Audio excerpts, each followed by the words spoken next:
Hello and welcome to the inaugural Tax Calc podcast. My name is Matthew Courtney and I'm looking forward to bring this to you on a regular basis. Today we have an exciting lineup, speaking with a customer of ours, Saundra Douglas of SKD Accounting, about all of the trials and tribulations for her in practice. Included in that are some great takeaways. Also, later on, I'll be talking a little about working from home. And with everything that's going on at the moment, now seems the right time for that conversation. So sit back, put on your noise-cancelling headphones and relax.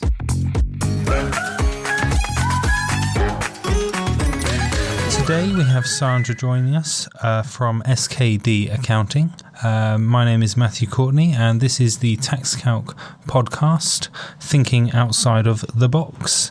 So we're just going to be having quite a kind of normal chat today about yourself and your practice and a bit about what you think about the future of the accounting industry. So first of all, I just want to ask, how best would you describe your practice, Saundra? A small friendly practice that is basically there just to help people. That's wonderful. That's really nice to hear. And you focus a lot on your management service to your clients and looking after them. I really noticed from speaking with you. How would you see that progressing in the future? You know that people are saying that it's becoming more of a rather than compliance, it's becoming a service-driven industry. How do you see that happening for SKD?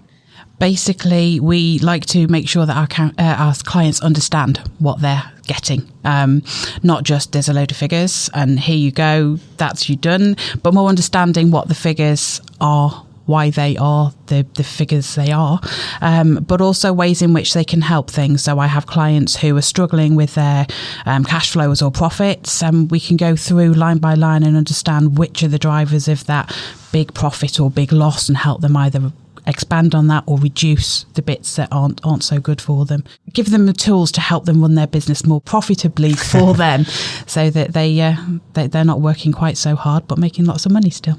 That's amazing. So you're not just being an accountant to these clients, but you're helping almost teach them to understand their companies. Yes. Perfect. So the second kind of question I've got is, so I see a lot of focus on yourself helping clients. Do you have any scenarios where this has helped your practice to grow?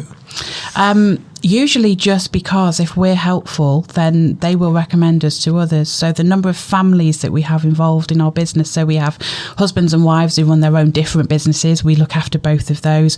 I've got one family where I look after both brothers, the dad, the brother-in-law, and now they've recommended me on to other contacts of theirs. So it's just basically allowing me to grow by them recommending me to others. And that's amazing. And you mentioned that you said you have no marketing expense. No, I don't do any advertising. Basically, my advertising is if somebody asks for recommendations on a Facebook group for an accountant or a bookkeeper, I get tagged and I have either clients or friends, people who know what I do, and a lot of it is from the personal recommendations of those clients that I have will tag me in that so that I can then speak to them.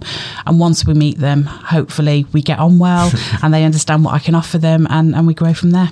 That's amazing. So you're using QuickBooks and Sage for your clients for the management accounts side of things. Yes. In terms of the bookkeeping. And you mentioned you also use Float. Yes. As part of the forecasting tool. Yep. What kind of percentage of your clients use the QuickBooks? What kind of percentage use the Sage? Have you seen a swing now MTDs come in? Definitely. So I have one client left on Sage, and they are just finishing their year end and are about to move over to QuickBooks. People prefer the cloud accounting, and I think QuickBooks offers that better than Sage do. So therefore people are moving. It's just much easier for the business to be able to have more control of their books and more understanding, because they can log on and it's a lot easier for the business owner to use, rather than it being based more for the accountant. This, basically for my clients, of all of those, it's probably about a 50-50 split on those who are once a year tax returns, and the other 50% are quarterly, weekly, monthly accounts. Of those, I would say 90% of them are using QuickBooks. Wow, that's quite a percentage. And with QuickBooks, obviously, you've got the great advantage of being able to work from anywhere in the world. Absolutely, yes. But I'm sure that also has some negatives. I bet you get some clients who use that to their liberty, yeah? Yes, they probably do. But because I've got a good team behind me, I can kind of field off the questions to them so that I can still get a bit of R&R. Okay. And so do you feel your past experience with the larger corporations such as Coca-Cola and Comet Group, do you think that's assisted you in bringing a more tailored service to your clients? I think so, because my background in those larger corporations were financial analysis. So I can't look at a set of accounts without doing some percentages and analysis on there, which I can then use to help those in what I was talking about before, in looking at the line items and how they are driven by the sales, or whether they are driven by the sales, so that people can then use those to maybe improve their business performance. And do you find the forecasting tools help you to prove that to your clients? Definitely. I mean, Float itself, it has a great pictorial graph on there which shows easily whether they're going to need to put a little injection of cash in there, how they're growing and things like that. So instead of just being a spreadsheet of numbers, it just puts it pictorially for them so that they can have a quick snapshot of how things are going. And sometimes that's the best way, just showing an infographic. Definitely. So the other question I've got about the management account side of things, you mentioned that you work as almost a accounts team on behalf of your clients. How is it that's become a thing? I think because people don't have the time to do this. Partly it's time. They want to go out and they see it that it's cheaper for them to pay somebody externally to run that side of it, which they don't like. They didn't come into business to do the invoicing and the chasing and all that bits. So they then have us to do that for them, and the time that they would have spent doing that, they could probably earn money than it cost them to have an external department to do that for them. I also have clients, when it comes to things like credit control, find it easier to have an external side to it because they can keep the relationship with the client, and I can then go and chase the clients and they can say, help me out, my accounts department, they're giving me a bit of hassle. We need these invoices paying. Can you maybe help me to get them off my back? So it helps their relationships. Absolutely. And with QuickBooks, I know they've recently had quite an advertising campaign where they've been talking about, for your clients, it's their business they want to run. They don't want to be running their accounts department. So QuickBooks does cover a lot of that. But it's also, you mentioned that you're a little worried about some of the advertising that's coming from people like QuickBooks and Xero and these other bookkeeping applications in regards to MTD. Yes. And these bookkeeping applications are saying that you don't need to have an accountant anymore. But I think we both agree that it's not true. So definitely, yeah. You could have a business owner who does his own tax return, and they don't know that they can't put certain items through the business. So they're a gardener and they're driving around a Porsche, but to them it's a business car, so they'll put it through the business, and that's just not allowable. Whereas we have read the manuals from HMRC, we've done all of our studies to be able to understand that these things can't go through. So it's not that they can't do it, it's just that they don't know what can and can't go through. So HMRC are going to be having to either investigate a lot of tax returns to see whether things are genuinely business related, and that's going to just stress the business owner out. So I think it's, you do need an accountant, a bookkeeper, to be able to help you, to guide you, to help you get the right information into that tax return and not open yourself up to an investigation. But I guess the other good thing with QuickBooks, yes, it's a bit worrying that people might be trying to do it on their own, but the other good thing is that we will be able to see what all the information that the client has. So I think with things like Receipt Bank and all of these other auto-entry tools, we can see exactly what those receipts are. We can comprehend that, and then we can pass on our recommendation to the client. Definitely, yeah. It just makes things a lot more visible to us when we are working with the business owner to be able to make sure that they're coding things to VAT correctly. I mean, there's a new feature with QuickBooks where you can go through and smart scan your return before you submit it. That makes everything easily checkable and a really good audit feature to then be able to submit that VAT knowing that everything is correct. But that's not necessarily something that the business owner would know. So to have, just a check there is always quite handy. And I do offer that service for some clients. They will prepare their own returns and we'll just do a bit of a reconciliation and an audit to make sure everything is right so that HMRC are going to be happy.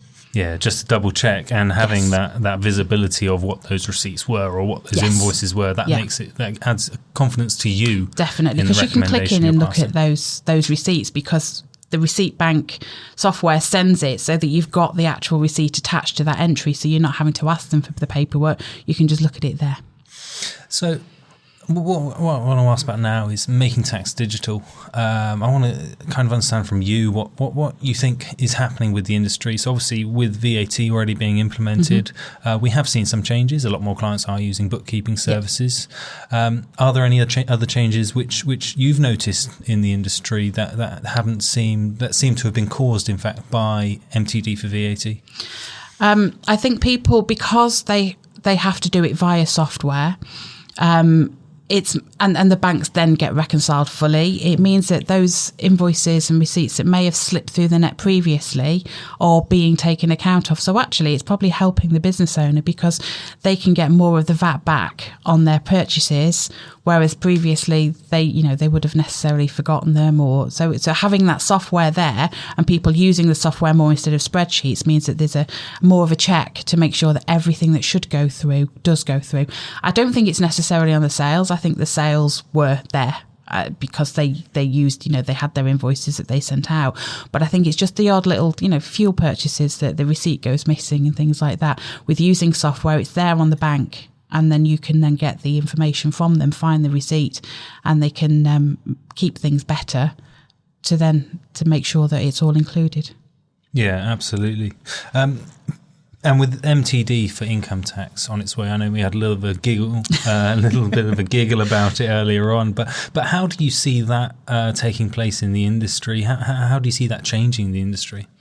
I think people are going to be a lot more organised. At the moment, they're coming to me at year end with a carrier bag, or not a shoebox now, because carrier bags cost money, but a shoebox full of receipts, or they're coming at the year end and not keeping everything as neat during the year. So things are coming later to me, the returns, because they've got to spend their time.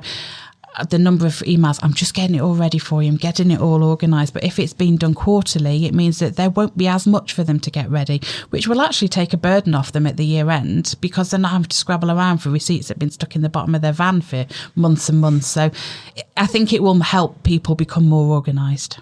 And it will also mean that at the year end, they're not going to sit there and say, I can't pay that tax bill, I've got no money to pay that. But actually, you've been earning the money through the year. So it makes it more visible what they've got, instead of them burying their head in the sand for 12 months and then 9 months after that going, okay, I've got to find this money now. I guess the only real positive to how your clients are currently handling there is that they are being environmentally friendly. They are being very using a shoebox, which is reusable. Absolutely, yes. No, but that's interesting to hear. So you do see receipts still being a thing come MTD. You do still think that people are going to be bringing things to you? Yes. There's a lot of softwares out there which will capture these receipts for you. And for the businesses that are doing things already on a quarterly basis, they're using it, and it's absolutely fantastic, because they can photograph both sides of the receipt and throw it away. So it's meaning that they're having to, utilise a lot less space in their lofts for storing all this sort of thing. But for those once a year, it's not really economical for them to do that. So they are still keeping all of those receipts and bringing them to us. So I think there still will be a place for them for the smaller clients. But whether, things become more cost effective for them to start using the software. I know QuickBooks now do a receipt capture. The problem with that is that the onus is on the business owner to then code them to the right place, which again, they don't necessarily know. So obviously there are these receipt capture tools, but come MTD, could a client not just take a picture of their receipt and keep a record of that? Yeah, and if they shared folders and things like that, absolutely, and that would be, it'd save a fortune in paper and ink, and quite happily have that. So rather than a shoebox, you're using a Dropbox. Absolutely, yes. Okay, that's great. So I was going to ask a little bit just about Fudge. You've got a gorgeous office dog. Is he a good office mascot? She. Yeah. Okay. But to be fair, with a name like Fudge, you don't know. She welcomes everybody with a jump up, a lick, she needs a fuss and a tummy tickle. So yes, she if you're feeling a bit stressed, just go and give Fudge a tummy tickle, and suddenly all the troubles go away. Okay, that's great. So we were talking a bit about the current challenges to the industry. You mentioned that you're trying to steer clear of IR35 clients. Yes. So are there any other current industry troubles that you're worried about or concerned with? I just think the general, I've got a few clients at the moment are starting to struggle. I think the economy is, in certain industries, not doing as well as it was, and they're kind of having to concentrate more on their cash flow where they didn't previously. But yeah, it's. I mean, I do steer clear of IR35, but there are a lot of people I do know of who are in it, and they're starting to struggle to find roles that don't fall within. So yeah, there's probably a few, but as it affects my clients currently, other than the cash flow issues, it's not really affecting them at the moment. But whether there's things to come around the corner, we'll just have to keep an eye out. Well, we've got the budget out shortly, so we have, yeah. So things may come clearer then. And I know we were talking about events in general. So they are pulling back on events at the moment. Have you had anything cancelled this year so far, yes. client-wise? Not client-wise. I had QuickBooks Connect cancelled, which I think, to be fair to QuickBooks Connect, they've done it completely the right way and they did the right thing. So all fair play to them. Funnily enough, I had a client come to drop paperwork off with me yesterday and he's seen an upturn because of the coronavirus. He deals with an awful lot of business overseas in Asia, and I think because everyone's in lockdown, they're doing a lot of internet shopping, and he's seen a real upturn in his sales. So for him, it's been the alternate effect to everyone else. But at the moment, it's not really affecting people because a lot of the people I have are tradesmen. So the storms that we've had recently are blowing fences down, so they've got work in the gardening section. People's sinks will always block if they're going to block. So, at the moment, it's not been such an issue. Whether things, when it hits the UK more, because a lot of my client or all of my clients are really pretty much UK based, if it starts to hit more, I think that's when we'll start to see more things arise that could cause issues for business and also for cash flow. So I guess it kind of changes the concept of forecasting and budgeting, and that's where these tools we were talking about come into play, yes. because you can put in those scenario Definitely, plans. yes. Absolutely. So you've got a vast history with SEMA. Yes. It's brilliant. And also the ICB. So could you just tell us a little bit about why you went from, these international corporations to then move on to something like the ICBs? The international corporations, they were pre-children, so they suited my lifestyle then. But obviously, I decided to settle down, have children, which have brought challenges of their own. And the bookkeeping side fitted perfectly around the family. I could work the hours that I wanted to. And if I needed to work extra hours due to deadlines, I could work around the family. So when my husband got home from work, it meant that I was able then to be offering, or he could then take over the children and I could then get on with the work that needed to be done. Weekends, it's his time with the girl. It was his time with the girls. Things are easing up now that I've got a team behind me. But for them, I offer them flexible working as well. I advertise for staff who wish to work around school hours so that they can be there to pick up the children, drop the children, pick them up. But also around the holidays, I give them the flexibility to work from home so that they can be there for, the holidays. They just fit in as long as they work their hours and they meet the deadlines. I don't mind when they work. It can be 11 o'clock at night if that's how they wish to do it, so they can spend the holidays with their children. And that's given me a really, really good team because I then get the creme, because they can't commit to a full-time job. So I give them the hours they need and I get the best people that way. I bet they're really pleased that you're offering that to them. Yes, yeah, it just takes that stress off. And I understand as well, I understand that your children are ill. So if you need to work from home that day because your child's not well, then absolutely work from home.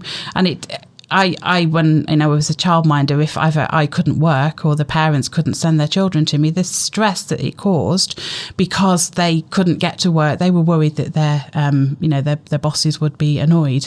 Whereas because I understand, it means that they don't have that stress, so they can be a bit happier and know that they're there to care for the children. I think that's everything for today. But thank you so much for joining us today, Saundra. Really appreciate it.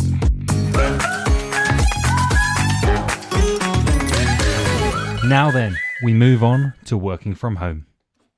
So first of all, I'm going to go through some bits and pieces with you about how you should prepare yourself from working from home and things to bear in mind. So first of all, we're going to kick things off with keep your work and home separate. Ideally, you'll need a separate room for your work.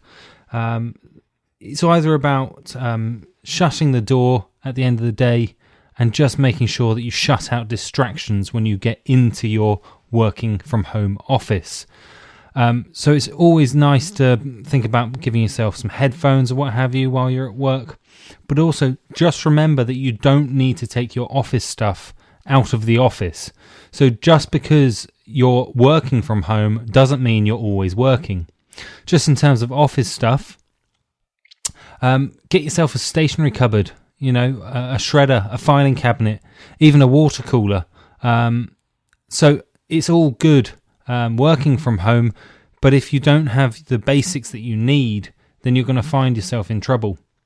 Have your dedicated spaces for work and separate that from your home life.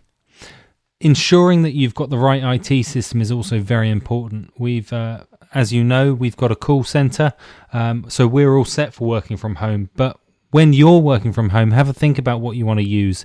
Skype, Zoom, GoToMeeting. There's loads of products out there that you can use.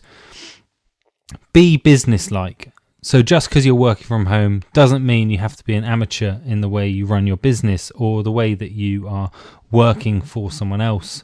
And along that exact same vein, you need people to trust you. So your boss has to trust that you're doing your work.